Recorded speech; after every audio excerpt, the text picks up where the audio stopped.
বাংলাদেশের যে বেকারত্ব এবং কি কর্মমজুরি, বেশিরভাগ মানুষ আমরা যদি দেখি তাদের যে কাজটা তারা কর্মক্ষেত্রে যে স্কিলটা তারা শিখে সেই স্কিল অনুযায়ী সে কাজ করে না।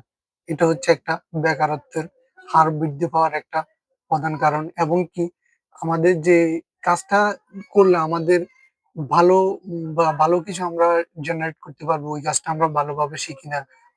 আমরা আগের যুগের মানুষদের মতো আমরা বেশিরভাগ আমরা প্রভাবিত হই তাদের কথার অনুচ্ছালে এবং কি তাদের আমরা প্রভাবিত হই যে কিভাবে আমরা ভালো কিছু গ্রো করতে পারবো। কিন্তু দিন, দিন কিন্তু দুনিয়াটা ডিজিটাল হচ্ছে। আমরা ডিজিটাল ভাবে আমরা পড়াশোনা করতে হবে। আপনি ডিজিটাল ভাবে আপনি আপনার কাজগুলোকে আপনি ভালোভাবে শিখার জন্য আপনি করতে হবে।